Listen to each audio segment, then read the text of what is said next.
Halo, berjumpa kembali dengan saya Leni Widyastuti SPD CGP Angkatan 8 dari Kota Bandung.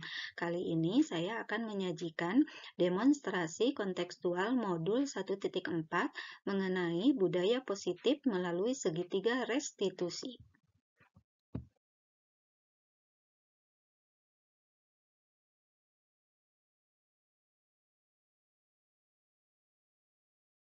Berikut ini yang selalu membersamai saya, yaitu Bapak Walhikwan sebagai fasilitator dan Ibu Feni Yulia sebagai pengajar praktik saya.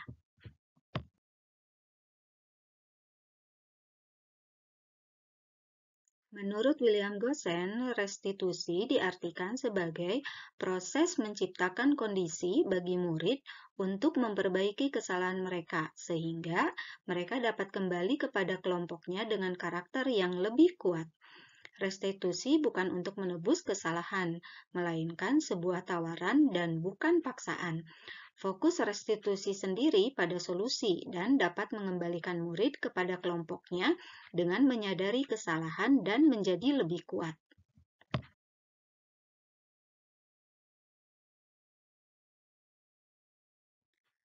Ada 3 langkah dalam segitiga restitusi, yaitu 1. Menstabilkan identitas, yang kedua, validasi tindakan yang salah, dan yang ketiga, menanyakan keyakinan.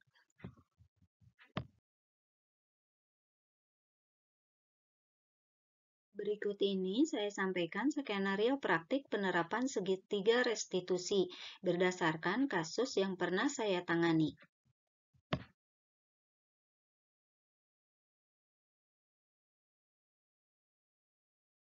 Kasus pertama mengenai pelanggaran aturan sekolah, yaitu tidak memakai sepatu hitam bertali putih. Bagaskara adalah murid kelas 8 di SMPN 14 Bandung. Ia setiap hari selalu berpakaian rapi dan lengkap ke sekolah. Di antara teman-temannya termasuk murid yang disegani karena kedisiplinannya. Suatu hari ia datang ke sekolah. Saat melakukan salam sapa pagi, terlihat ia berjalan cepat melewati teman-teman yang lainnya. Saat Bu Leni melihatnya, ia dipanggil. "Hai Bagas, kenapa tidak melakukan salam pagi? Sini dulu nak, salami ibu." Nah, ketika menghampiri itu, ketahuanlah bahwa Bagas pada hari itu memakai sepatu sneaker putih.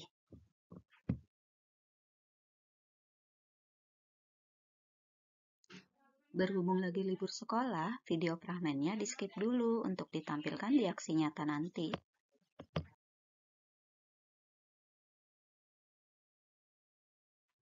Nah, berikut ini saya sampaikan dialog saya dengan Bagas saat itu.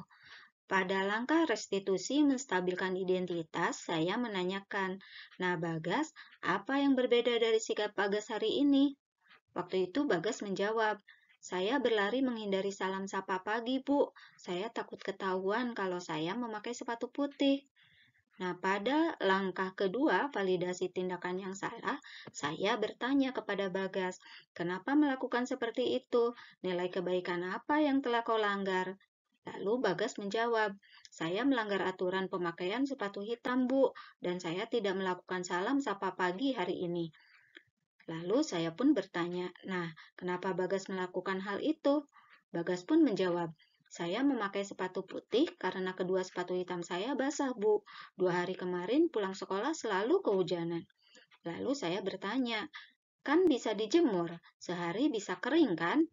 Dan Bagas pun menjawab, "Iya sih Bu, benar juga, cuma saya lupa menjemurnya." Nah, pada langkah restitusi yang ketiga menanyakan keyakinan, saya bertanya kepada Bagas, "Lalu, keyakinan kelas mana yang bisa kau pahami sebagai konsekuensinya?" Bagas pun menjawab, "Saya akan memakai sandal jepit di masjid, Bu, hari ini, dan sepatunya akan saya simpan di meja piket." Lalu saya bertanya lagi, "Apa yang mesti Bagas lakukan untuk besok?"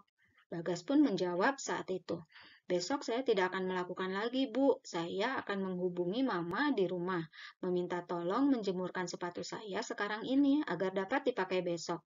Lalu akhirnya saya berkata, "Baiklah, Ibu percaya pada Bagas dapat melakukan semua itu. Sekarang masuklah ke kelasmu ya."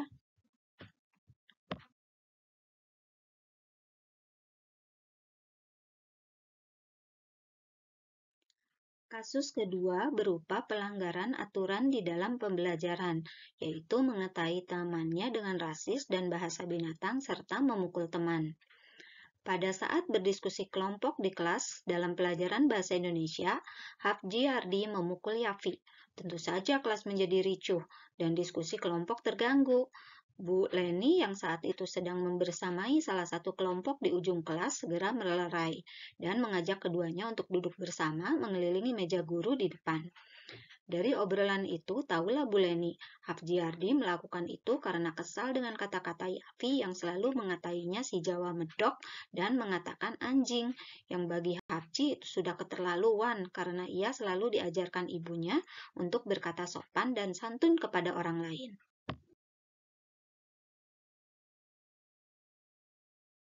Pada kasus yang kedua ini, saya juga melakukan langkah-langkah sesuai langkah restitusi. Yang pertama, dalam menstabilkan identitas, saya bertanya, "Nah, sekarang ada yang mau bicara duluan apa yang terjadi?" Yapi menjawab, "Saya, Bu. Hapji memukul pipi saya dengan keras. Saya nggak terima dong." Lalu Hapji pun menjawab, "Betul, Bu. Saya menampar pipi Yafi." Nah, pada langkah kedua, restitusi yaitu validasi tindakan yang salah, saya bertanya, "Kenapa bisa sampai seperti itu, Hapji?" Hapji menjawab, "Saya melakukan itu agar Yafi tidak mengatai saya si Jawa medok dan bilang saya anjing, Bu." Lalu saya bertanya pada Yafi, "Benar seperti itu, Yafi?"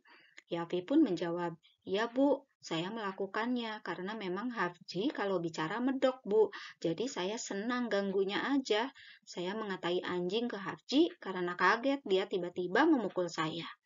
Nah, pada langkah yang ketiga, menanyakan keyakinan, saya bertanya kepada mereka berdua, "Baiklah, kalian tahu keyakinan kelas yang mana yang telah dilanggar oleh kalian?"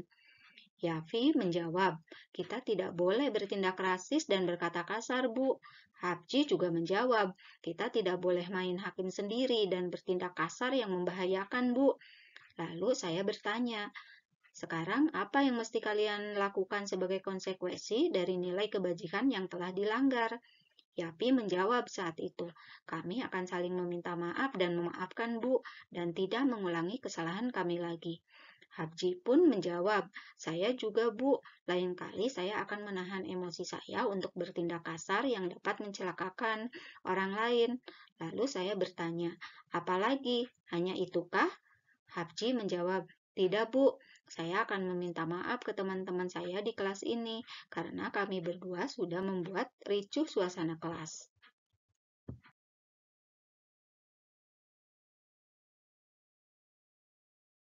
Berikut ini tanggapan dari Bagaskara yang mengalami kasus pertama. Halo, nama saya Bagas dari SMPN 14, murid yang diajar oleh Bu Leni. Ketika saya mendapat masalah, lalu Bu Leni menanganinya dengan langkah menanyakan kebenarannya, lalu alasannya, setelah itu mengajak diskusi tentang keyakinan kelas yang sudah disepakati sebagai konsekuensi dari pelanggaran. Saya merasa bahwa Bu Leni sebagai guru sudah dapat melakukan pendekatan kepada saya. Bu Leni menanyakan mengenai keadaan saya. Setelah mendengar alasan yang saya kemukakan, Bu Leni dapat memaklumi hal tersebut. Saya disegani karena kedisiplinan. Meskipun begitu, sebagai guru tetap wajib melakukan pendekatan dan memberikan konsekuensi yang sesuai dengan keyakinan kelasnya. Bu Leni mengenal dan memahami keadaan saya sebelum mengambil kesimpulan dan memberikan konsekuensi. Sekian, terima kasih.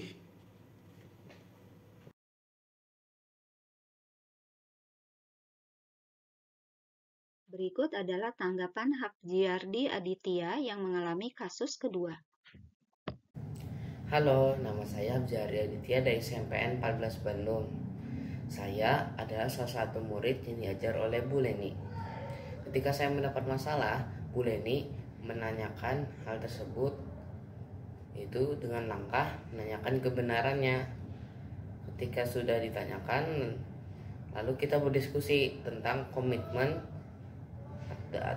dan kesepakatan kelas yang sudah ditetapkan, yaitu tidak berkata rasis dan buat kasar kepada teman. Dengan konsekuensi tersebut, saya berpikir bahwa seharusnya hal tersebut tidak dilakukan, yaitu terpancing emosi oleh kata-kata teman saya yaitu Yafi. Jadi saya merasa hal itu tidak harus dilakukan karena saya sudah melanggar perjanjian kelas yang sudah disepakati. Seharusnya saya tidak begitu menanggapi kata-kata Yafi yang mengatakan hal-hal rasis. Seharusnya saya tetap diam, karena kalau misalnya kita tetap kayak misalnya marah lah atau kita balas balik lah, itu justru malah nambah masalah baru yang bikin kita malah tambah sering kena masalah. Begitu sih kalau menurut saya tentang hal-hal tersebut. Kayak misalnya ada situasi kita dibilang kamu tuh misalnya Jawa lah, Ireng lah, itu udah biarin aja, soalnya itu sih masalah hati mereka. Nah, mereka itu kayaknya iri tuh sama apa yang kita miliki. Jadi itu sih kalau menurut saya tentang masalah di kasus kedua itu. Dan terima kasih. Dari kedua kasus itu, saya memperoleh kesimpulan penanganan kasus yang dilakukan oleh guru dengan menggunakan langkah dalam segitiga restitusi dapat memposisikan guru sebagai manajer dengan mengajukan pertanyaan-pertanyaan bermakna yang dapat membuat murid menjadi lebih mandiri, percaya diri, dan bertanggung jawab atas tindakan yang dilakukannya, sehingga dapat lebih kuat lagi perilaku baiknya ketika kembali kepada kelompoknya.